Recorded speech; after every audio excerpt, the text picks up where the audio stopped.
Cuando tú comenzaste en 2015, ¿qué te invitó a eso? ¿Qué viste tú que tú dijiste, yo quiero hacer eso ya mismo? A mí me empujó la precariedad laboral de España. Galder fucking Varas en Escuela de Nada. Muchísimas gracias por invitarme a esto. Coger a alguien así y hacerle ¡Mamá! Y luego la segunda vez que me presenté me pegué una hostia, un ostión. ¿Así? Me bajé a mitad de... No lo terminaste. No. La mayoría de los chistes también nacen de unas verdades. Hay estereotipos que se tienen que perpetuar porque corresponden. Ya la gente que va a estos shows busca tener presencia porque, según ellos, también tienen algo que ofrecer. A mí lo que me parece interesante de esto, quizá por primera vez en el stand-up o en la historia de stand-up, se está redirigiendo parte de la atención al público y se está construyendo un diálogo. Pero al final tu objetivo es que entretener a la gente y que se pase un rato agradable. Y si encima logras llevarlos a un territorio incómodo y luego sacarlos de ahí para que se mueran de la risa, pues que decir, lo has hecho increíble. Para mí has hecho el mejor trabajo que puedes hacer. Hice un curso de comedia. ¿Qué aprendiste en ese curso? ¿Te puedes enseñar a ser cómico? Yo soy de las personas que cree que no. A mí lo que me enseñó es a perder el miedo.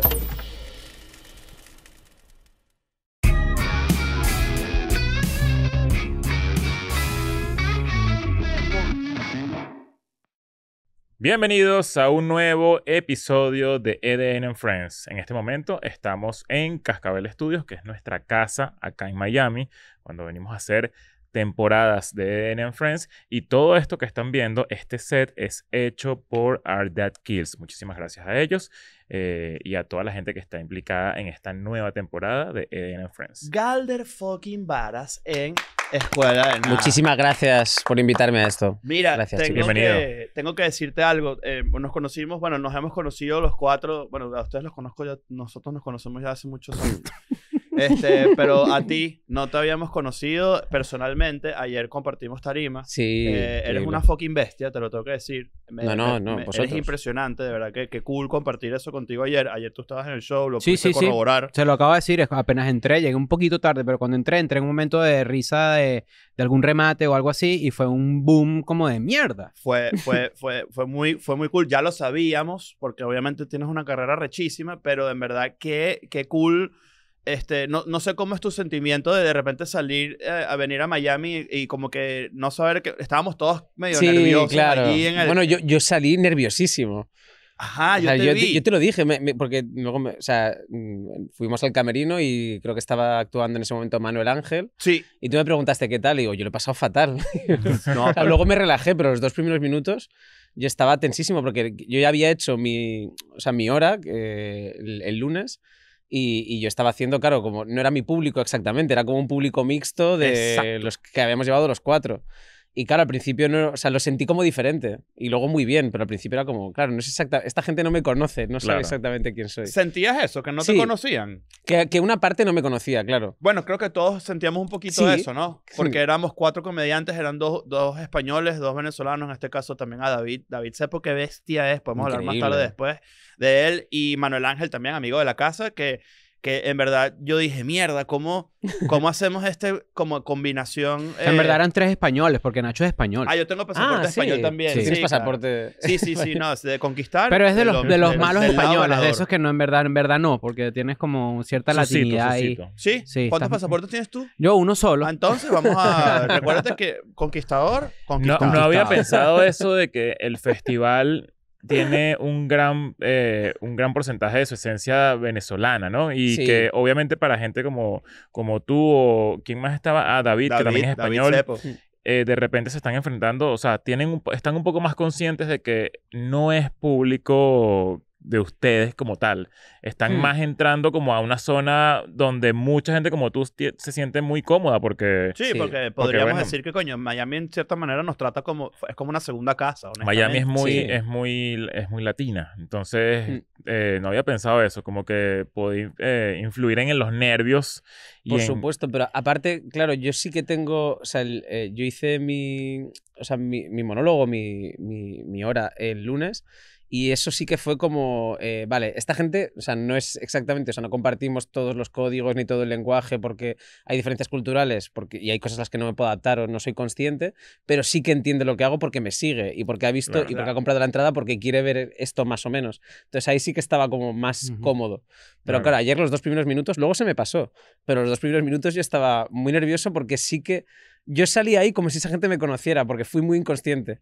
Claro. Y me di cuenta de que yo incluso en mi propio show tengo como una parte en la que yo me presento y ahí ni me presenté, yo ahí empecé ya con los chistes. Bien. Y empecé a interactuar y yo no dije ni mi nombre, no dije nada. No sé. Claro, porque de alguna manera u otra también hay, en ese setting, como bien lo dice Leo, también tú te sientes un poquito como con una desventaja, entre 1000 comillas, a pesar de que en verdad tú tuviste un recibimiento ayer, obviamente todo el mundo sabía, pero uno cree capaz que no porque no estás en el sitio donde, porque estamos compartiendo público. ¿Ustedes se han presentado en festivales en otros países?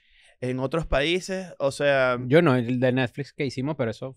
Sí, de repente no aplica tanto porque en este caso en particular compartíamos un show. Porque, por ejemplo, tú tuviste tu propio show. Sí. Entonces, y ese show es tu gente, la gente que quiso ir a verte. Sí. Pero de repente cuando hemos hecho festivales gringos, o somos nosotros, de repente en mi caso yo... pero no comparto tarima. Entonces yo hago mi propia convocatoria y la gente viene. ¿Qué tanto porcentaje de gente irá a un show de comedia como este? Tipo, mira, hay un show de comedia, déjame entrar a ver quién me hace reír o qué me ofrecen. Eso, que vaya como completamente random sin saber... Como ocurre que si no sé, en Nueva York, ¿sabes? Como que, ¿sabes qué? Hay uno... A mí me ha pasado. Bueno, hay uno en Bogotá que yo no lo sabía, no sé quién me lo contó, algún cómico del festival. Ajá. Pero yo actué allí y yo tuve la suerte de que yo llevé al público porque yo lo había anunciado en mi página web mucho antes y la gente había comprado. Pero en esa sala, si tú no llenas la sala, ellos ya mandan como una circular a un montón de empresas y dan las entradas gratis para que la gente consuma. Llenen. Y entonces te viene gente, o sea, se forma una cola que no entran ni todos, porque claro, es gratis. ¡Wow, llené! Sí, claro, sí. No, pero lo mejor es que, claro, la gente no sabe que hay una letra pequeña de que te lo obligan a consumir. Entonces, claro, el público que acaba entrando, de repente, o sea, como le cambia todo, le cambia completamente el humor. Y se ponen en contra, porque de repente es como que están ahí. Primero venían porque era gratis, luego se dan cuenta de que no es gratis, de que como están un poco engañados. Y entonces, claro, actuar ahí es durísimo. ¿Sabes qué pensé? En alguien que de repente dice, oye, quiero invitar a salir a la chica que trabaja conmigo, pero no tengo nada. Mira este mail, déjame abrirlo. ¡Pla! Y dice, invitación a show de stand-up, ¿no? De Calder Varas. Y te aprovecha que es gratis. Voy a ir y tal, no sé qué. Y llegas y se sientes, oye, amor, mira dónde te traje, no sé qué y tal. 2 drink minimum. Claro. Y tú así... Sí.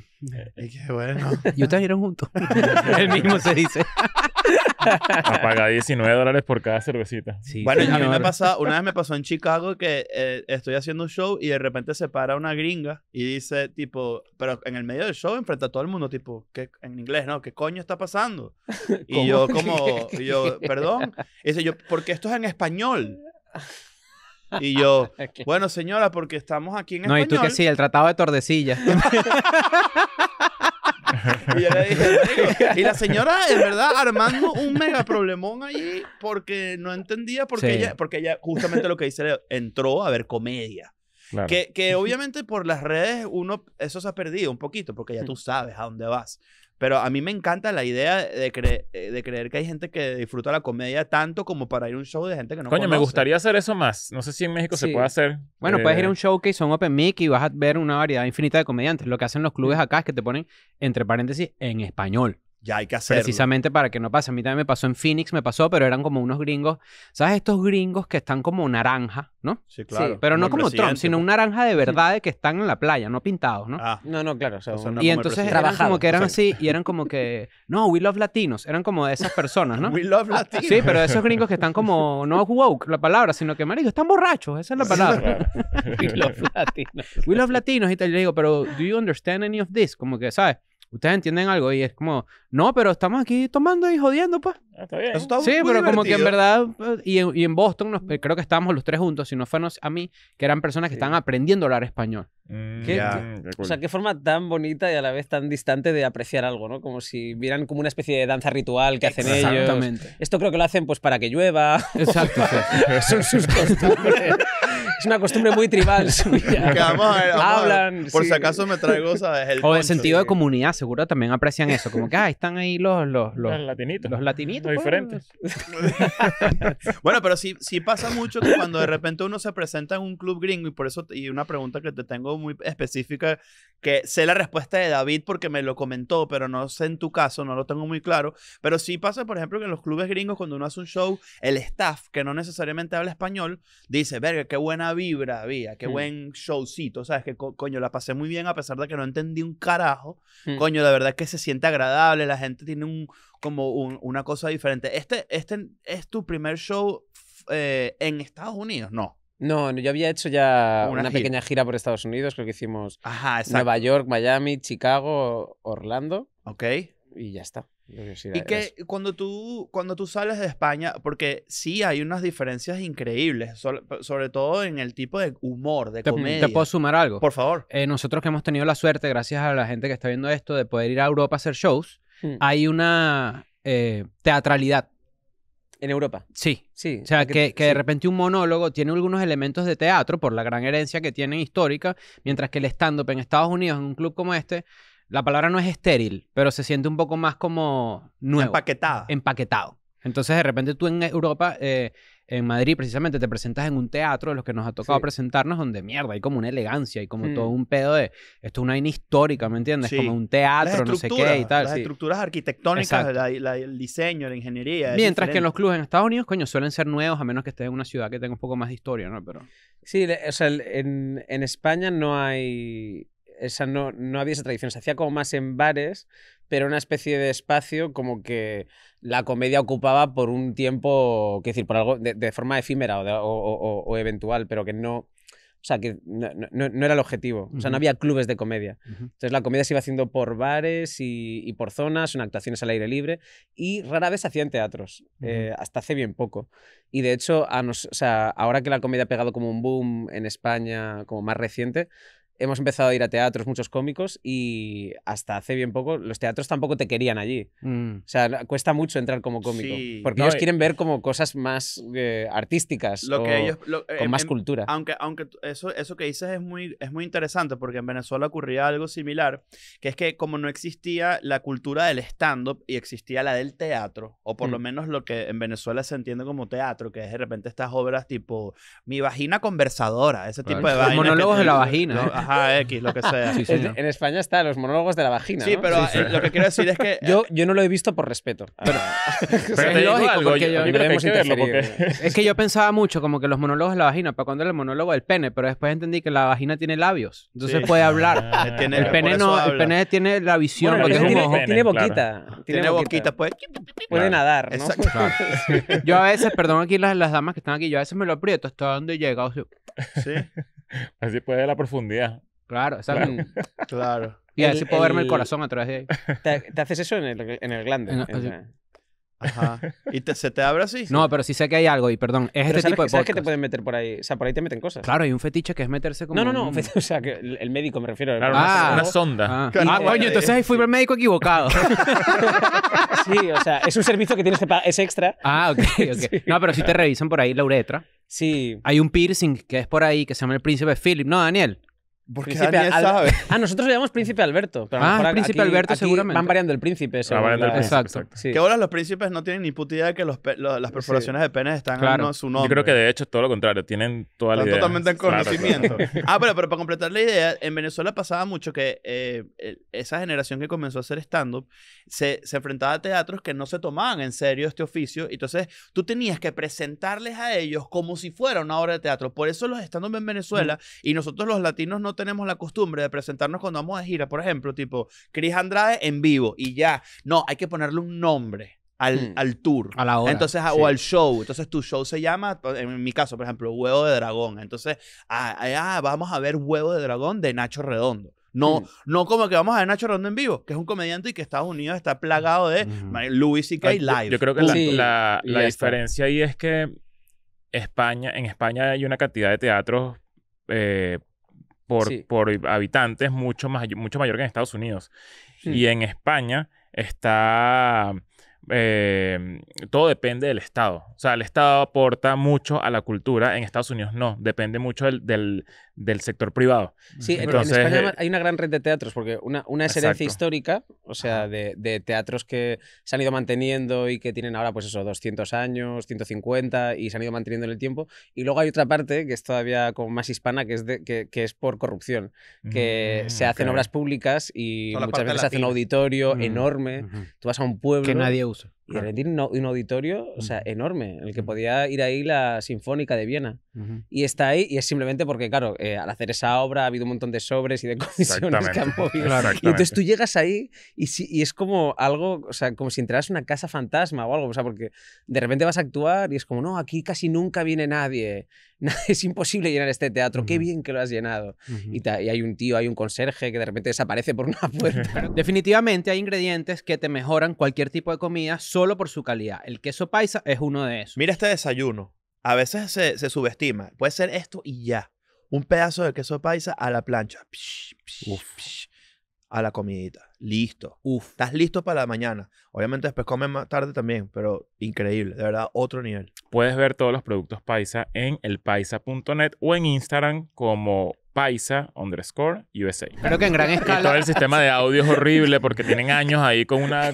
No, y creo que gran escala eso es que, por ejemplo, cada vez que hay como un evento, unas olimpiadas o un mundial, se construyen estos elefantes que después nadie usa.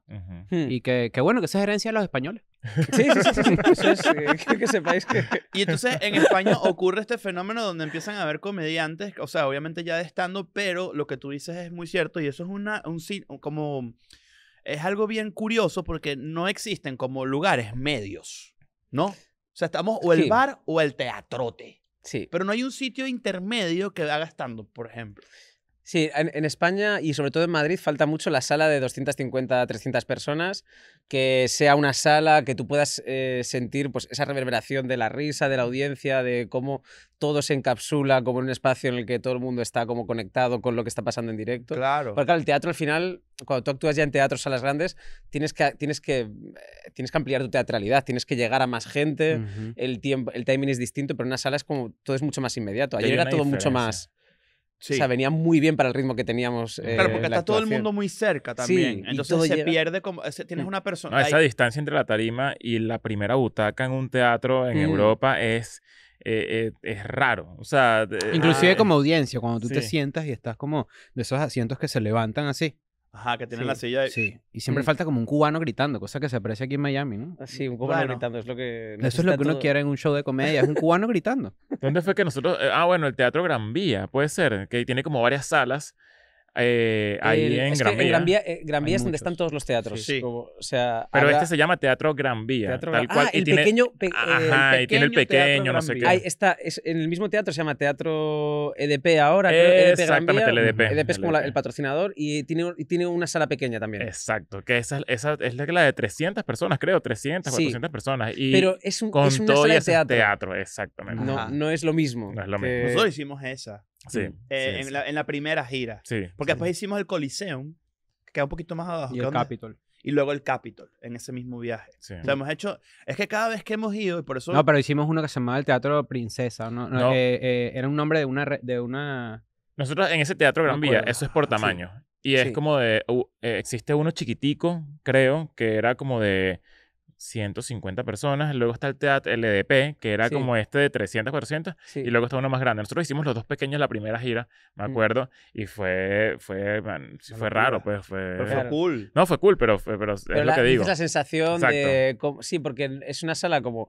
Eso se podría meter en un espacio mucho más pequeño. Pero claro, no llega igual. Y luego hay una cosa que pasa en España también, que a veces se actúa en salas de cine, no sé si aquí ocurre. Bueno, el Capitol era un cine. Cuando nosotros hicimos el show, ya no lo habían remodelado como ahorita, que tiene toda una estructura y un pedo. Lo remodelaron, nos quedó muy bonito. Pero nosotros la última vez que estuvimos allí, realmente fue frente a una pantalla de cine. Ya. Que el Capitol, ¿se acuerdan? Que además la tarima era pequeñita. Que eso ayudaba, porque teníamos como videos y pues se proyectaban ahí. Sí, pero era raro. Oye, pero me llamó la atención. Pero es muy raro porque ocurren dos cosas. Perdona que te haya interrumpido, pero es que es curioso porque, claro, está pensado para que tuvieras una pantalla muy grande y tú lo que vas a ver es un cómico muy pequeño. Sí. Entonces, la perspectiva ya te lo pone más difícil. Claro. Porque la gente te está viendo muy pequeña, porque eso no ocurre en las salas y los teatros. El teatro está pensado para que para que pongas a la gente en una disposición en la que se vea grande lo que está ocurriendo. Claro. Y en el cine es todo lo contrario. Hay que poner en la pantalla un video de todo chiquito. O sea, tipo una cortinita detrás de ti, chiquitica, que sea de tu tamaño. Un video de Subway Surfers. Así, y la generación Z lo agradece, porque estás viendo el cómico y también estás viendo el Subway Surfer ahí. Pero algo una caraja vendiendo en TikTok Shop. Hacia al lado, haciendo puro... Una china mostrando cosas. Pero me llamó la atención lo que dijiste, porque una de las percepciones que yo tengo personalmente con la comedia española es que hay una gran herencia de monólogos. Sí. Pero me dices que hay un boom de la comedia. ¿Cuál es la diferencia para los poco ilustrados? No para mí, que soy súper inteligente. No, sí, yo lo sé. Sí. Es para esta gente que para los brutos que están viendo esto. Para esta gente que arrastras Exacto. Y que, sí, en tu estela hacia el éxito. Es que ocurre una cosa. Creo que aquí llegó mucho el Club de la Comedia, que es una cosa que yo he aprendido en este viaje. Sí. Yo no lo sabía. El Club de la Comedia nace a finales de los 90, creo, 97, 98, 99, creo que es como cuando pega el boom en España. Y ahí hay y el stand-up en ese momento en España es prácticamente nuevo. O sea, había tradición de comedia en directo, pero era más tipo sketch, era algo más, bueno, si conocéis a Gila o a estos cómicos, era algo como más absurdo. Sí, había esta como gente que sí, Chiquito de la Calzada. Bueno, Chiquito de la Calzada es una cosa como totalmente aparte, porque eso es un cuentachistes. Ok. Claro, es una persona que recorría... O sea, aquí estamos hablando de gente con chistes originales. Claro, Chiquito de la Calzada es una persona muy graciosa porque te hacía todo a su manera, pero es una persona que al final contaba chistes y se nutría de eso. Okay. Como Eugenio también. Pero lo que es la tradición del stand-up, de cojo un tema y lo desarrollo y tal, eso nace como a finales de los 90 y ahí hay un boom. Y de repente luego también... se pone Paramount Comedy en España y eso dura como más o menos hasta 2006, 2007, que es como cuando empieza a pegar la crisis. Y había un circuito tan amplio en teatros casi no se hacía, aunque esas personas salen en la tele y eran famosas, pero sí que había un circuito en muchos bares. Y entonces había un gran circuito de tú te hacías un fin de semana en una ciudad, en unos pueblos y te daban pues un buen caché, porque te pagaban en dinero, además en dinero negro. Claro. No, claro, esto yo no lo sé porque yo no estaba en esa época, pero me lo contaban. En esta edición de la temporada número 4 de Eden and Friends nos quedamos en el Miami Airport Regency by Sonesta. Tiene 2 gimnasios. Imagínate esto, tiene 2 gimnasios. Uno ahí en el piso 5, que es donde nos estábamos quedando ahorita, y luego uno nuevo que está frente a la piscina. En verdad, otro nivel. Mesa de pool en el lobby, cancha de pádel, cancha de pickleball. Los gimnasios que mencionaron por ahí, a 2 minutos del aeropuerto. No jodas, tropeo.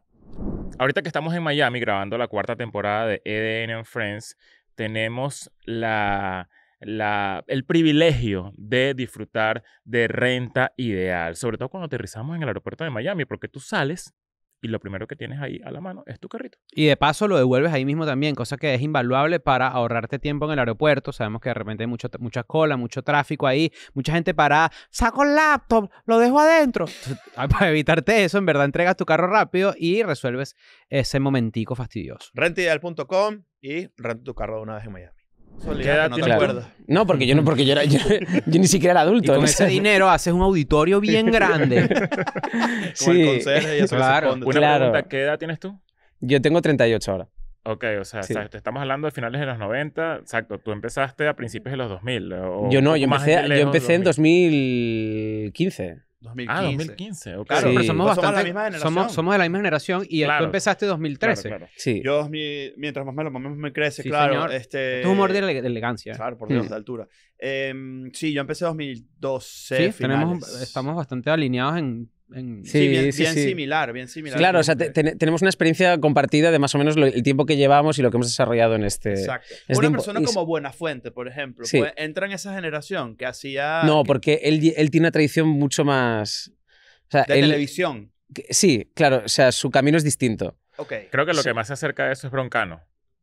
Que Broncano se hacía stand-up antes de... Pues- No, Broncano es de lo... O sea, hay dos momentos. Hay un momento en el que todo eso ocurre y entonces con la crisis, o sea, claro, empiezan a cerrar muchos bares, la economía se hunde y entonces todo ese circuito muere. Ok. Y los monólogos se siguen haciendo en televisión, pero ya se queda como reservado a la gente que de verdad lo está petando en ese momento, que de verdad es famosa, y todo ese circuito desaparece. Entonces yo cuando empecé en comedia, que fue como en 2015, todo eso había llegado como ya al punto más bajo de estancamiento. Habían cerrado ya como los monólogos en Paramount, en el Club de la Comedia también se estaba cerrando, y ya solo quedaban los grandes y algunos cómicos de renombre girando por España, y ya no había circuito. Y entonces solamente había micros abiertos, que empezaban a resurgir en ese momento. Y la gente, claro, o sea, y tú actuabas por nada. O sea, amor al arte, básicamente. Sí, claro, yo no cobraba prácticamente no había industria de eso, en verdad. Sí, yo no cobraba. Y de hecho los cómicos que llevaban mucho tiempo te decían, es que te has perdido lo mejor. Antes, claro, íbamos ahí, te pagaban en negro, ganabas 3.000 euros en un fin de semana o en 2. Y claro, sí, y era increíble, claro. Y después de eso, con las redes sociales, hubo como otro resurgir de la comedia. Boom, claro. Sí, y este es un boom porque, claro, de repente la comedia ya ha empezado a llegar a los teatros. Juan Dávila, no sé si lo conocéis, pero sí, Juan Dávila batió el récord de Julio Iglesias en el Auditorio de Mallorca. ¡Mierda! O sea, de vender las entradas más rápido. Más auditorio rápido donde sí cabe la gente, ¿no? Sí, claro. En ese auditorio sí cabe la gente. No, y se ve el comediante grande. Se ve, claro. Porque no es... Pero fíjate que es interesante, porque nosotros hemos conversado con muchos comediantes latinoamericanos, pero conversar con uno hispano es como... Mucho de nosotros, evidentemente, es herencia de lo que pasa allá. Y muchas de las cosas que se reflejan culturalmente aquí son espejos de lo que pasa allá. Y la concepción o la percepción que yo tengo es que sí era como... No del ala del stand-up gringo, influenciada por los gringos, y ahorita te preguntaría tus influencias, pero sí como que tenían su propio camino. Porque hay veces que yo veo un español haciendo stand-up y yo noto sus influencias y noto cómo es algo que no es tan similar a como para nosotros lo haría un dominicano, o lo haría un argentino, o lo haría un colombiano. No sé si ustedes comparten la misma percepción. Sí. Justamente también me da mucha curiosidad por dónde van los tiros allí. ¿Cuáles son las inspiraciones? O sea, por ejemplo, cuando tú comenzaste en 2015, ¿qué te invitó a eso? ¿Qué viste tú que tú dijiste, yo quiero hacer eso ya mismo? La verdad que a mí me empujó la precariedad laboral de España en ese momento. ¿Qué? Yo había estudiado comunicación audiovisual, que es, pues eso, cámaras, cine y tal, pero no encontraba trabajo. Y como no encontraba trabajo y estaba en un trabajo que no me gustaba, yo empecé a hice un curso de comedia. Es que en ese momento la comedia no estaba, o sea, no generaba dinero ni era una industria como potente en España, pero había como un resurgir. Y yo creo que a mitad de camino de la herencia que teníamos de todo este stand-up del Club de la Comedia, que ya venía influenciado por Estados Unidos, por supuesto, y de lo que se estaba haciendo en Estados Unidos, que ahí sí que está, quiero decir, una industria consolidada. Ya. Y empezaba a resurgir. Entonces había mucha gente haciendo cursos de comedia y había gente enseñando y había gente por el circuito de micros abiertos. Y yo empecé así. O sea, hice un curso. Siempre tenemos esa conversación con comediantes. Surge naturalmente, es medio cliché. La gente debe estar diciendo otra vez, pero en verdad es importante porque cada quien tiene una visión diferente. ¿Qué aprendiste en ese curso? ¿Te puedes enseñar a ser cómico? Yo soy de las personas que creen que no. Yo creo que ya tú lo tenías y te enseñaron una estructura, probablemente. Sí. Pero es algo que tú tienes que tener naturalmente, no es algo que se puede enseñar, ¿o sí? Sí, a mí lo que me enseñó es a perder el miedo. Hay gente que necesita varios caminos y yo quizá para ciertas cosas como prefiero ver qué te ofrece como lo académico, a ver qué se puede hacer. Como hay una persona que sabe de esto, te puede enseñar, puedes preguntarle, y un curso es como una forma muy fácil de acceder a esa información y de sentirte tú que estás tomando, que estás haciendo algo. Y para mí era también una especie de liberación, porque yo salía del trabajo y me iba al curso y estaba aprendiendo algo y mantenía mi mente ocupada en otra cosa. Claro. Para mí eso era... Sobre todo en que no tenías trabajo, estabas angustiado, básicamente. Era como, coño, ¿qué coño hago? ¿Quién te dio el curso? ¿Quién fue tu profesor? Se llama Carlos Ramos y de hecho él lleva como 10 años en el teatro que me habéis dicho, en el Pequeño Gran Vía. Con un espectáculo de improvisación que se llama Corta el cable rojo. Ok. ¿Y mantienes relación con él, obviamente? Sí. Qué cool. Y a mí me ayudó a eso, a perder el miedo. Porque una vez haces los ejercicios y te enseñan cosas básicas como el callback, la regla de 3, desarrollar un tema, cruzar ideas, etc. Una vez aprendes eso, luego es, vale, y ahora ponte frente a tus compañeros y desarrolla esto. Y claro, y al final el stand-up es un camino muy duro. porque o sea, requiere de que fracases muchas veces para que llegue a funcionar y de que te acostumbres a que vas a fracasar muchas veces y a que te entrenes fracasando, porque consiste en eso. Consiste en quién se hace la piel más gruesa. Sí. Y quién lo aguanta más. ¿Cuánto tiempo pasó desde que empezaste a hacer stand-up hasta que de repente dijiste, verga, por fin estoy vendiendo tickets? ¿O sentiste que te cambió mucho el panorama? O sea, de sentir que como el trabajo que había hecho... Como que por fin, ese por fin, aquí está el fruto. Aquí estoy. Ya anuncias un show, por ejemplo, que sé que te va increíble. Tú anuncias un show y desaparecen las entradas, por ejemplo. Yo tuve mucha suerte porque yo hice el curso, luego hice como una... O sea, tuve suerte porque me despidieron justo después. Ah, del trabajo que tenías en ese momento. Era un trabajo que no me gustaba y me despidieron. ¿Qué era? ¿Qué hacías? Era consultor de idiomas. ¿Cómo así? Eso es alemán. Te pagan. Sí. No, era una empresa que encima se estaba hundiendo. A la mierda, estaba en la mierda. O sea, a mí me echaron justo antes de hundirse y bueno. Fue una señal, básicamente. Sí, claro. Y tuve mucha suerte porque al yo terminar el curso y el profesor Carlos Ramos decirme, oye, yo creo que lo que haces como que es interesante y podrías tener un futuro quizás si te dedicas a esto profesionalmente. Claro. Y al no tener trabajo me dio la idea de, bueno, pues capitalizo todo lo que tengo y el paro que te dan, ¿no? Que es como el unemployment, no sé cómo lo llaman. Oye, pero aquí te digo algo, pero que te interrumpa, pero eso es, yo no sabía, a mí me despidieron una vez de un trabajo y yo no sabía que te dan un pago así de, como de bueno, pues. La liquidación. O sea, no, en su momento cuando me pasó eso, yo dije, oye, pero esto es una buena plata, voy a hacer que me voten de todos los trabajos. O sea, la liquidación de refieres. Sí, la liquidación. Claro, sí. Okay. Porque además si tú renuncias no es lo mismo que si te despiden, ¿eh? Por lo menos eso me pasó en Argentina. Yo vivía en Argentina y si te despiden, te dan el doble de lo que si renunciaras. Claro. Entonces mi recomendación para la gente que está viendo es, hagan que los despidan. Claro, haz tu trabajo mal. Exacto. Esto me da idea de qué poco preparados están los cómicos para la vida. Que estos son cosas que aprende la gente en su primer trabajo. Totalmente. Y aquí hay un chico contándotelo como, ¿y sabes que cuando te No, y sabes que es lo peor del caso. Y sabes que es lo peor del caso. Y yo en verdad cuando hago stand-up hago poco crowdwork, porque no es mi fuerte. Pero hay veces que yo pregunto a la gente lo que hacen, por decir algo. Porque genuinamente ya no sé. Okay. Y genuinamente me da curiosidad, como que, no, yo soy abogado, pero o sea, que te pones tu traje y qué más. Y defiendes a la gente. O sea, pero no sé si te pasa, pero es que en verdad cuando tienes tantos años en como que nosotros, bueno, haciendo podcast más que haciendo comedia, es como que, mierda, no tengo idea de cómo funciona ahorita el mercado laboral, por ejemplo. Sí, eso que dijiste ahorita me angustió. Entiendo lo que quieres decir, 100%. Yo también me siento cada vez más ignorante y busco a través de mi comunidad, de hecho, de preguntar vainas burda de básicas que a veces me hace sentir burda de estúpido, pero... Médico internista, ¿qué es eso? Médico internista, pero yo creo que podemos sacarlo aquí fácilmente, porque a mí... Sacamos un concepto entre todos y después lo leemos, a ver si lo pegamos. Ajá. Venga, voy yo. Yo creo que un médico internista es un médico que se encarga de las partes como de dentro del cuerpo. Yo creo que es un médico que... En verdad, tiene sentido. Claro. Y el médico externista entonces existe también. Que si tienes una quemadura, por ejemplo, ese es el médico externista, pero si ya llega el músculo es el médico internista. Sí, por ejemplo, tú te fracturas un brazo y se te sale el hueso por la piel, tienes que llamar a los dos. A los dos. Y a un traumatólogo. Porque hay una parte... Claro, uno hay se encarga de una parte y luego ya entra el interno. Exacto. Mierda. Pero si tienes 12 años y te dicen, ve al médico internista, tú puedes pensar que es el médico de internet. Es solo médico de internet.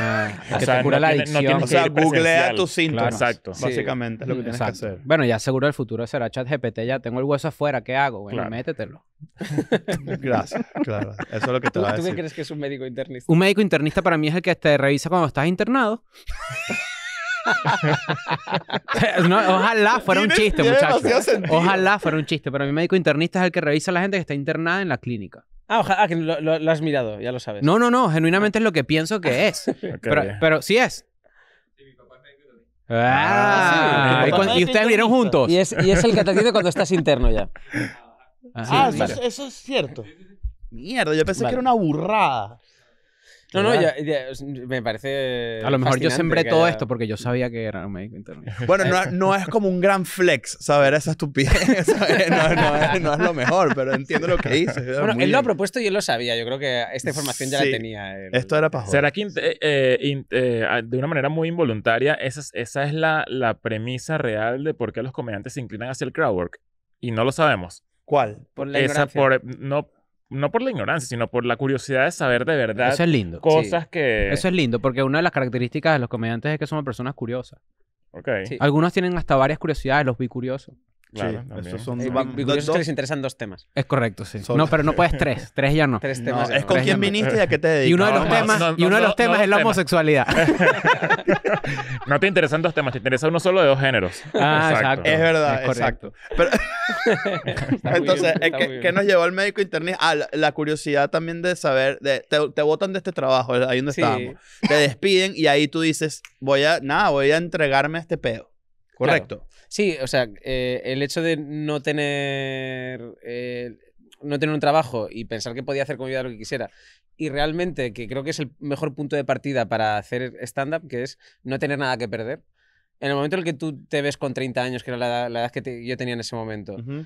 te ves sin trabajo, te ves sin dinero y con un poco de dinero para empezar y arrancar, por un lado, quiero decir, partes de la nada, que es lo mejor para un cómico, partir Claro. desde el más absoluto fracaso, porque todo lo que sea, todo lo que vive un cómico después del fracaso es una farsa.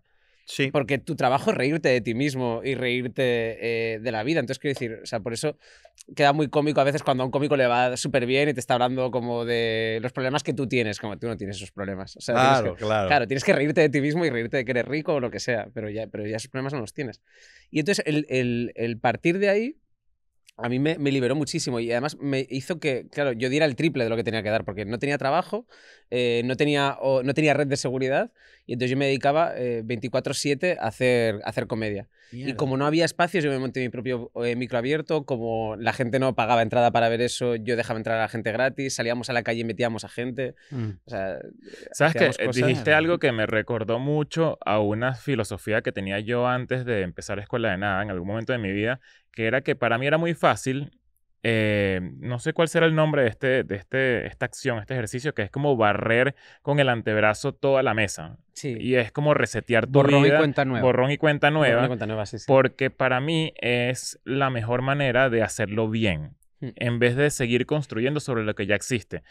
Porque por alguna razón tú sientes que de verdad, como no tienes nada que perder, de verdad la flecha va a ir como más directa y va a ser más eficiente, va a ser como un poco más Enfocado. más enfocada, Porque más medida. creo que hay gente que logra su objetivo a través de 2 formas. La primera es obligada por su fuerza de voluntad y otra que es obligada por las circunstancias.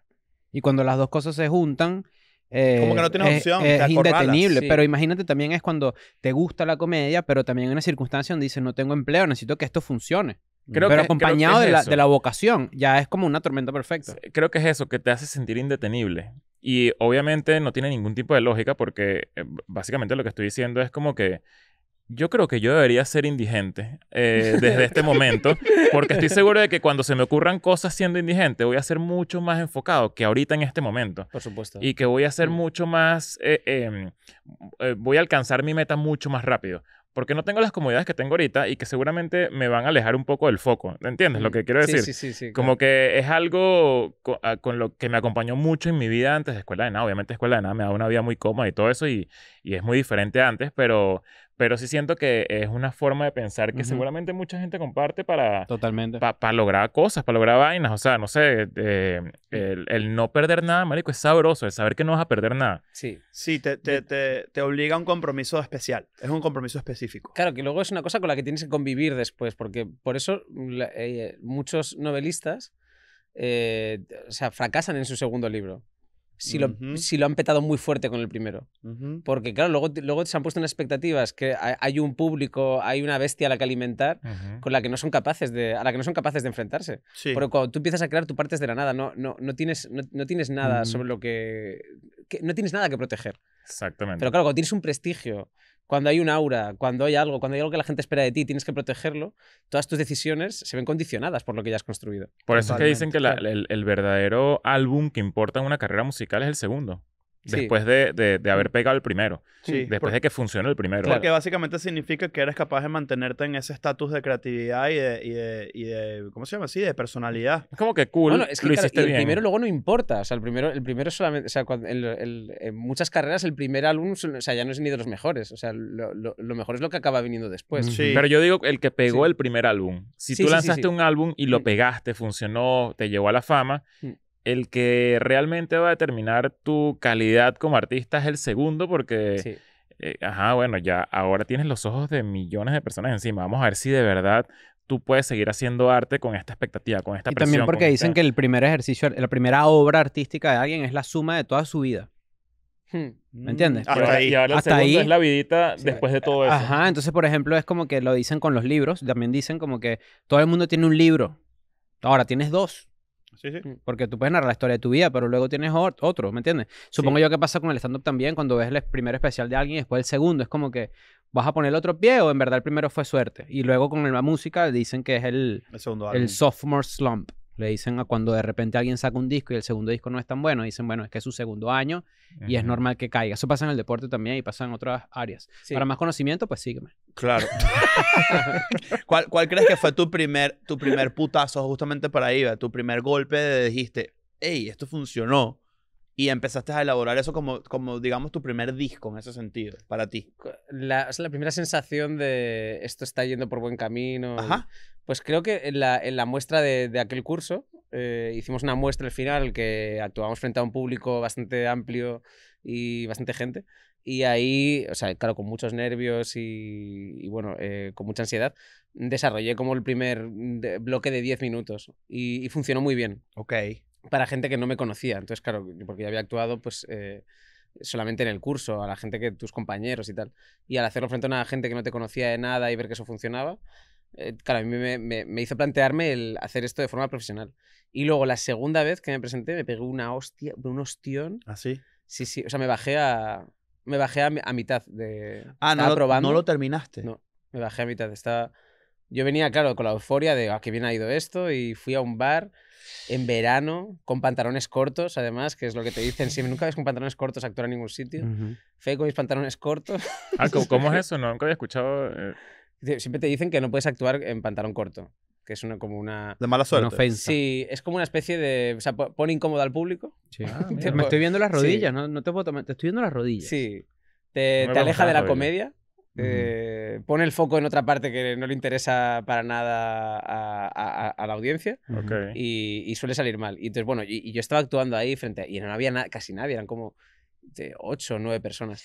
Y a mitad de un chiste le miré a todos, vi las caras de esto no está entrando.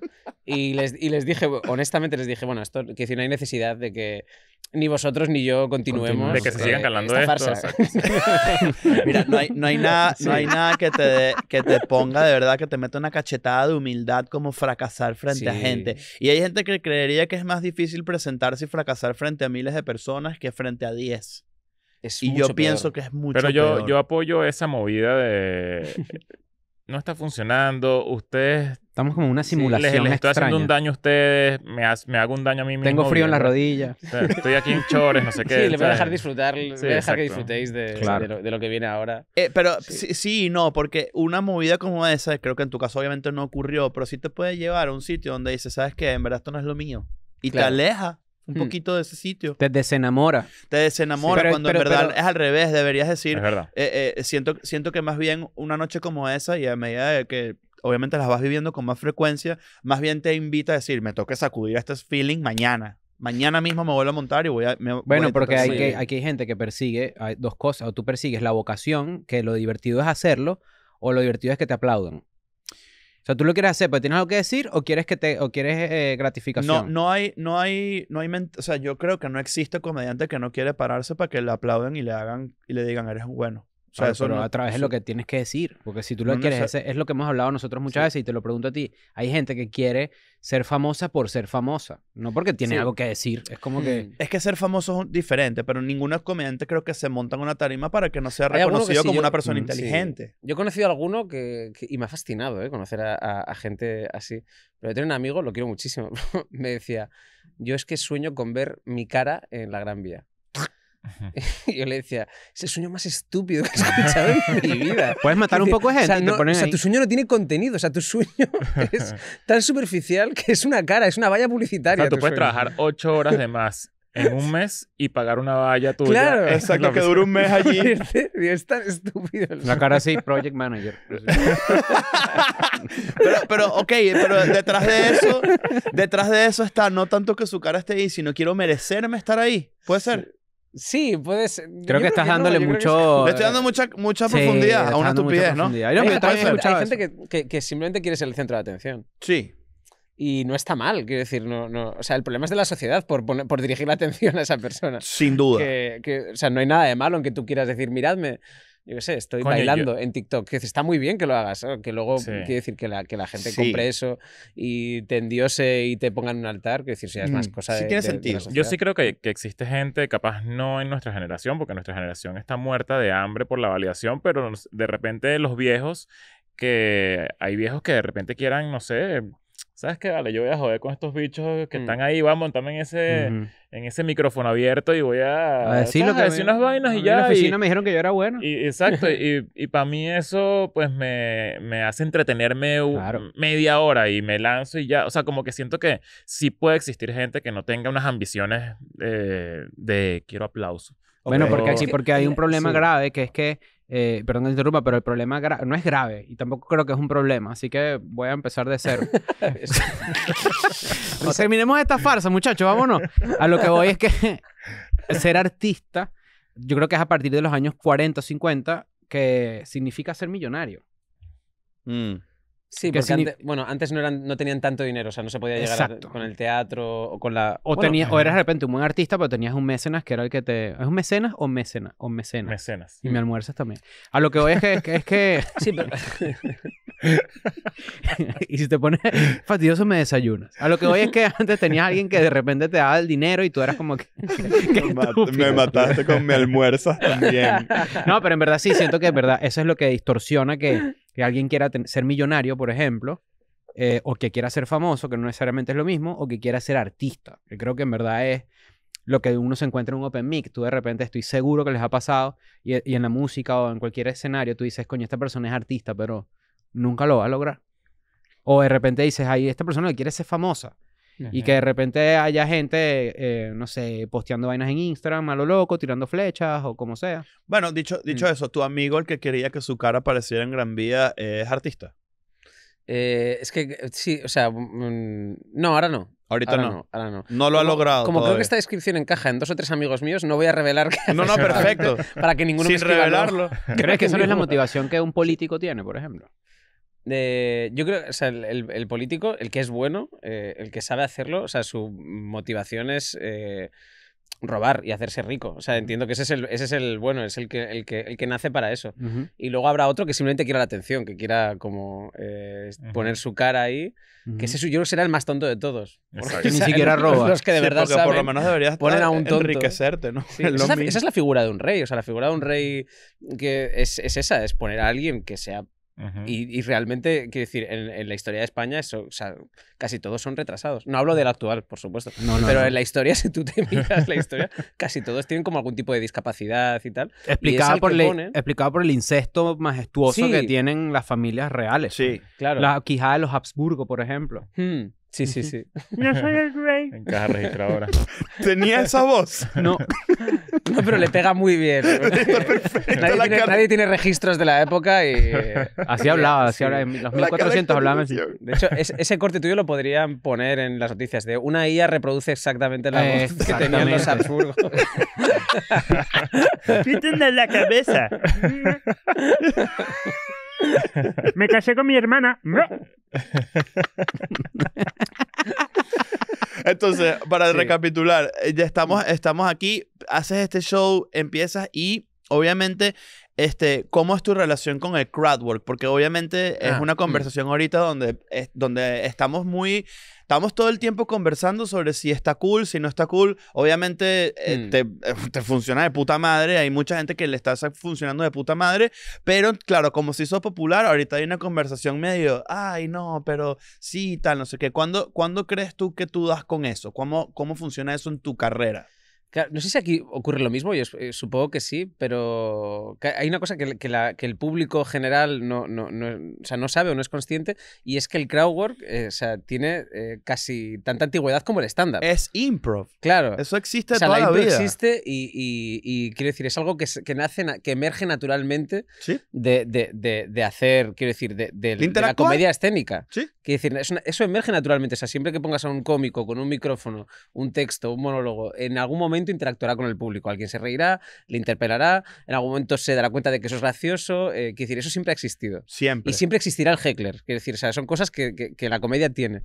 Entonces, creo que a veces la gente no es consciente de eso porque piensa que el crowdwork es una cosa como muy reciente que hacen los cómicos. Sí que es verdad que ahora se practica más porque genera interacciones en redes sociales. Sí. Punto. Y porque eso realmente o sea, ahora los medios de producción y el grabarte es muy barato. Pero antes tú no ibas a la tele a grabar tu monólogo para hablar con un tío que no sabías qué te iba a decir y que podía ser una mierda. Totalmente. No, tú vas a hacer tu monólogo, lo que has escrito, lo que llevas meses o años preparando. Sí, ¿Cómo no existe un host de un matinal que haga crowdwork? No había pensado eso. Porque creo que no... O sea, el crowdwork, que creo que es la parte atractiva, es como... Es el peligro, porque es caminar cuerda floja. Tú estás en la cuerda floja. Claro, pero es como como que te puede... estoy diciendo. Sí, no, seguramente ocurrirá. Una de esas locas que está todas buenas en un programa mañanero hablando con una vieja ahí del público, o sea, del... Sí lo hacen, pero está un poquito más controlado. En España hay un programa que lleva un cómico presentador, se llama Juan y Medio, que es hablar con... Él se ha hecho muy famoso en España por hablar con niños y con ancianos. Y es divertidísimo. El show de Berto nuevo. Sí, también, bueno, claro. Que es como una audición, no me acuerdo cómo se llama. Vamos a ver para España, porque en México uno habla con los niños y es un enfermo. No, Eso no es crowdwork.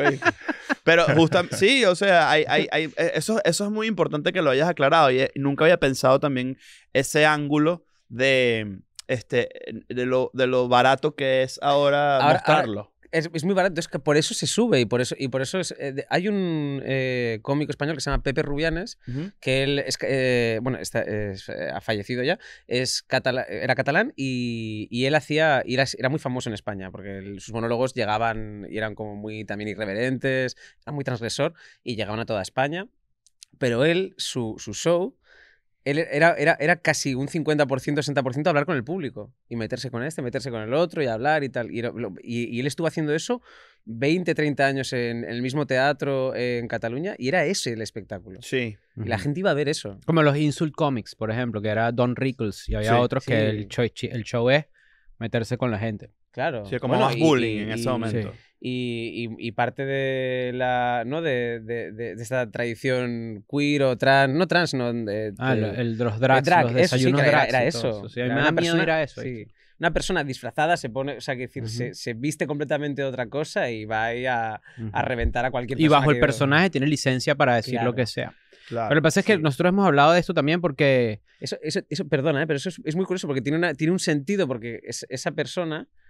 O sea, en ese momento histórico quiero decir, o sea, está repudiada un poco por la sociedad. Por eso es como el bufón. Es como, mira, yo me he visto, sé que os reís de mí, sé que, quiero decir, o sea, no soy respetado en la sociedad y yo ahora, desde esta posición tan baja, os cojo a todos y reviento. Exacto. Y me río de todos vosotros. Y me lo aceptáis porque no lo está haciendo nadie desde ninguna superioridad moral. El punto del que nosotros hemos hablado, el crowdwork, y creo que hasta yo lo he dicho, es como que siento yo que hay una generación que está viendo y asumiendo que el stand-up es todo crowdwork. Desde probablemente no ignorancia, porque esa no es la palabra por decirlo, pero desconocimiento. Y es como, a veces a mí me ha pasado, por ejemplo, justamente el último show que hice, había alguien en primera fila y yo como que hablé un rato con la gente, pero lo que hice fue mi material y después al final me dijo como que pensé que te ibas a meter conmigo. Y yo, pero es que no... Bueno, porque la idea es que... O sea, tú pagaste, la idea es que la pasemos bien. Hay ahorita justamente los que bueno, la mayoría de los comediantes que hemos estado mostrando esa parte del show también educa de alguna manera, no sé si para bien o para mal, ya veremos en el futuro, a que la gente vaya justamente preparada para interactuar. Y capaz no pasa. Ustedes no sienten, por ejemplo, y te lo pregunto más directamente a ti, Galder, que incentiva de cierta forma que la gente interrumpe el show. Sí. Que hay una cuestión como de, no es educación la palabra, pero es que la gente está como que hablando más. Siento yo como audiencia que la gente está hablando más en los shows que antes. Realmente, sí, o sea, es normal que pase. O sea, el público es muy poco consciente de muchas cosas. Quiero decir, normal, porque no va a ver todos los días. Y no tienen por qué. Sí, claro, porque no van a ver todo, no entienden exactamente lo que es un monólogo, simplemente lo van a ver como entretenimiento y no pasan todo el día viendo comedia como nosotros y no lo han estudiado. Entonces es normal. para mí, o sea, ¿qué pasa? Que eso es, al final, el público se está constantemente reeducando. O sea, entonces forma parte de la evolución de una disciplina o de... O sea, el cine cambia, la música cambia, todo cambia. Entonces ahora estamos viviendo ese momento. La gente está un poco consciente de lo que ocurre, que hay gente que acaba el espectáculo, tú has hecho una parte de texto de 30 minutos y te dice, ¿y eso también se te estaba ocurriendo? Y es como, obviamente no, ¿cómo se me va a ocurrir? Que estás loco. O sea, ¿cómo se me va a ocurrir eso? Vengo He estado preparado. meses escribiendo. Yo lo que siento es que Pero, sí. el ejercicio como que está medio farmeando comediantes de forma involuntaria. O sea, es como que ya la gente que va a estos shows busca salir, busca tener presencia, porque según ellos también tienen algo que ofrecer. Entonces, imagínate la cantidad de gente que está en su casa pensando en, yo voy a ver a Galder hoy y ojalá me pregunte, porque yo tengo algo que decir. Yo tengo algo quiero que aparecer en el feed de Instagram yo tengo algo que a él le va a dar risa y que estoy seguro de que si yo salgo en su clip, pues yo también voy a ser protagonista. Y mi cara estará en una valla. Y mi cara estará en una valla de Gran Vía. En Gran Vía. Seguramente, o sea, tú sin querer puede ser que estés haciendo que la gente también esté estudiando. O la gente que hace crowdwork en general. Porque cada vez es como más... está más... ¿cuál será la palabra? Como más oficializado el formato. Y yo no sé, por ejemplo, si eso... Estas son cosas que vamos descubriendo como en el camino. Si de repente el comediante que solamente hace crowdwork está destinado a que la gente lo vea de esa manera y sea más difícil para ti, por ejemplo, mostrar tu esencia, como tu voz como comediante. Sí, exacto. Que la gente al final te perciba como una persona a la que va a contarle y eres una especie de presentador de late night que lleva a esos invitados y que en vez de ser personas famosas, son y yo hago de Jimmy Fallon y estoy ahí. Qué bien. Y ahora no pasa nada porque tenemos un karaoke, ¿no? Y va cambiando eso. Es que, claro, a mí lo que me parece interesante de esto es que quizá por primera vez en el stand-up o en la historia del stand-up se está redirigiendo parte de la atención al público y se está construyendo un diálogo y pueden surgir cosas muy interesantes, puede surgir la más absoluta mierda, o sea, obviamente, o sea, pueden surgir muchas cosas, pero eso me parece muy interesante, el que tú puedas construir cosas dirigiendo el foco hacia el público y poniendo la atención donde antes no estaba. Sí. Entonces eso creo que también revitaliza el stand-up y la comedia, para mí por lo menos, porque ahí todo lo que ya había sigue existiendo. Gracias a que el crowdwork o en redes sociales se promociona la comedia, hay mucha gente que está descubriendo el stand-up también. Claro. O sea, hay mucha gente que dice, no, pero este solo habla y este solamente cuenta cosas. Claro. Y este cuenta y encima cuenta su historia desde su perspectiva como indio, americano o lo que sea. O un día lo veo interactuando y otro día lo veo haciendo stand-up clásico, normal. Y eso está... Porque también tiene su arte. O sea, no, la gente creería, porque de hecho ese es como que el comentario más clásico, ¿no? Tipo, no, bueno, este comediante va a que la gente le haga el trabajo. Y yo de eso yo me agarro de ahí para preguntar, ¿qué es mal crowdwork? Para ti, ¿qué es un mal crowdwork? ¿O qué hace que un comediante haga pésimo crowdwork? Para mí, o sea, la respuesta más obvia es lo que no haga gracia. O sea, si no, o sea, lo que... no creo que buscar la incomodidad esté mal, quiero decir, si tu espectáculo trata de eso, creo que está bien, hay gente que lo trabaja muy bien, pero al final tu objetivo es que entretener a la gente y que se pase un rato agradable. Si encima logras llevarlos a un territorio incómodo y luego sacarlos de ahí para que se mueran de la risa, pues quiero decir, lo has hecho increíble, para mí has hecho el mejor trabajo que puedes hacer. Pero lo importante es que la gente se ría y tengas un objetivo con lo que estás haciendo. Por ejemplo, Juan Dávila, que no sé si aquí lo conocéis más o menos, en España es lo que os he contado, que o sea, es el cómico que más vende en este momento. Puede ser el que usa esto. Sí, y las chaquetas de colores. Que tuvo a los hermanos Williams, a Nico y a Iñaki. Okay. Sí, el fútbol, ¿cómo conecta? No, en verdad es que fue el primer clip que me salió, asumo que por el algoritmo me lo mostró porque yo siempre estoy como que viendo esas cosas, pero sí después me quedé un buen rato viéndolo y me dio unas vibras como de Jimmy Carr. Se me pareció en algunos momentos como a Jimmy Carr. Okay. No, pero no tiene nada que ver, porque Jimmy Carr es como más... insultante. O sea, es más premisa, remate, claro. O sea, lo cierra todo muy bien, es una persona más, tiene una tradición como muy inglesa, ¿no? De hacer humor y tal. Su espectáculo es 100%, o sea, no hay nada de texto. Es 100% crowdwork. Uf, qué difícil. Es 100% crowdwork y además es 100% crowdwork con la gente encima del escenario. Ah, lo sube. Lo sube, sí. Creo que hay un cómico mexicano, Brinco Dieras, ¿no? Bueno, sí. Que ese es como... Sí. Bueno, no es exactamente eso, pero a mí lo que me parece interesante de lo que hace Juan es que él tiene un objetivo.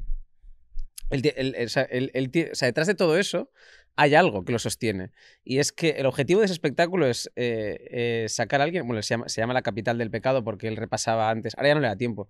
Para repasar los pecados capitales y trataba de ver como qué debilidades tenía la gente, cuáles eran sus pecados y a través de ello, es decir, hacer como una liturgia y liberarlos de eso. Yeah. Y entonces él construye todo su crowd a través de eso. Entonces al final, yo he visto el espectáculo y hay cosas que simplemente te quedas fascinado de decir que no sé lo que está pasando aquí ahora mismo. Esto es muy loco. Es demasiado... O sea, yo no podría hacer eso, digo. Yo no podría enfrentarme a esa incomodidad o a eso. Pero lo sostiene algo. Entonces me parece que está muy bien hecho. Como un concepto, dices tú. Exacto, porque hay un concepto que lo sostiene y la gente que paga esa entrada y la gente que va a ver eso y lo consume y vuelve una y otra vez, tiene un pacto con con lo que se está proponiendo y con el cómico que está ahí arriba. Claro, hay un pacto entre todos. Es como que forma parte, entiende el formato y va a entenderlo y a formar parte de. Claro, hay cosas que obviamente a ti te escandalizarían. O sea, yo lo estaba viendo con amigos. Bueno, ahora os cuento otra cosa, pero a lo mejor en ese momento él surge en el espectáculo y le está comiendo un huevo no en vuestro sentido venezolano, sino en nuestro sentido, que está... Que es un huevo de verdad normal. Que forma parte de un dúo. Claro, los huevos. Claro, los huevos. Y a un discapacitado porque ha surgido y bueno, eso está pasando en directo. Ya. Y está pasando eso. Claro, pero la gente que va ahí, o sea, quiero decir, sabe que va a ver eso. Mierda. Y yo recuerdo que estaba viendo el espectáculo con mi productor y yo le miraba y estaba el tío así. Porque además pasaban cosas. De repente una mujer había pagado 500 euros por llevar a su marido en aniversario a ver esto, ya no sabía lo que venía a ver. De repente había un señor haciendo como que tenía sexo con otro señor en el escenario. Eso era una puta locura. Sí, y luego Juan tiraba como vino sobre una persona, una cosa como muy esperpéntica. Y la mujer estaba así, escandalizada. Y yo miraba a mi productor estaba así también, como, ¿qué está pasando? Y yo me estaba muriendo de la risa y le decía, ríete ahora. Le digo, porque cuando salgamos de aquí vas a procesar todo lo que ha pasado y te vas a reír, porque realmente es gracioso. Claro, es que se lleva todo como un plano del absurdo, es surreal casi ya a ese nivel de concepto. Es vodevil. Es casi un regreso al vodevil. Él lo trabaja así, trabaja como el esperpento, que también es una tradición muy española, de Valle Inclán y más autores. Mierda. Claro. Oye, hay que ir. Sí, cuando estéis por Madrid avisadme y vamos. Vamos. Yo quiero verlo otra vez. O sea, claro, y además que ese es el otro atractivo. Todos los shows son diferentes. Sí. O sea, porque si es gente diferente, ¿no? En todos los shows van a poner ahí a mamá huevo al discapacitado. Eso fue lo que yo entendí también. Yo veo todo eso, todos los días en el espejo. ¿Tú hace cuánto viniste a Latinoamérica por primera vez? Septiembre de 2024, creo que fue. Septiembre, octubre. Esa fue la primera vez que hiciste shows acá a este lado. Ok. ¿Qué te pareció este basurero? No, ¿de qué estamos hablando? O sea, de Miami, Latinoamérica. Bueno, exacto. Yo estoy en mi cabeza. Bueno, es lo mismo. Exacto. No, te lo pregunto porque en los últimos años como que se ha creado una narrativa de que en España se ve de una manera muy particular a Latinoamérica. Esto a través de la visión de los streamers y todo esto, ¿no? Sí. No tiene nada que ver con... No estoy generalizando. Pero quiero saber cómo lo ve un comediante. O sea, que va por primera vez a hacer shows en bares de Latinoamérica que en teoría sí hay una vibra diferente, ¿no? Como de este lado del mundo. Sin duda. Pero ¿cuál es la narrativa que hay ahora mismo de cómo percibimos los españoles Latinoamérica? Que Latinoamérica es lo más peligroso, es lo más feo. Está como esa guerra entre Latinoamérica y España de los streamers. Sí. Bueno, obviamente el racismo está en todos los países y... O sea, puedo entender eso. O sea, que hay gente que en España que perciba como, Latinoamérica eso es lo peor. ¿No? O sea, que decir, qué horrible. ¿Qué voy a hacer yo allá? Pero no es la percepción que yo tengo ni la percepción que tiene, por ejemplo, la gente que yo sigo. La que te rodeas. De la que me rodeo o no. O simplemente la que sigo, la que escucho en los programas que consumo o en los podcasts y la radio que consumo y tal. No es para nada percepción. Y de hecho, en Madrid yo no lo vivo tan así, porque quizá en otras ciudades de España sea diferente, pero en Madrid, por ejemplo, hay mucha influencia latinoamericana. Sí, es multicultural, es una ciudad metrópoli. En todos lados ves de todo el tiempo. Sí. Es una metrópoli importante. Pero yo siento eso, o sea, lo he visto, pues. sea, Sí, yo por eso nada lo más he pregunto. vivido un episodio de racismo y no fue conmigo. Lo hiciste De tú, racismo. ¿te acuerdas? No, yo, pero continuamente. O Y sea, tuve que hacerlo para vivir uno. Y tú, exacto, para Por poder supuesto, entenderlo y bueno. tuve que, bueno, insultar a esta ¿quién persona. va a mandar a que Ecuador sea un país? Pero a lo que voy con eso es... yo una vez me monté en un taxi en Barcelona y me montó en el taxi, como que no interactuamos esta persona y yo. Yo O asumo sea, no que... hiciste crowdwork en el taxi. No, ¿usted a qué te dedica? Pues obvio.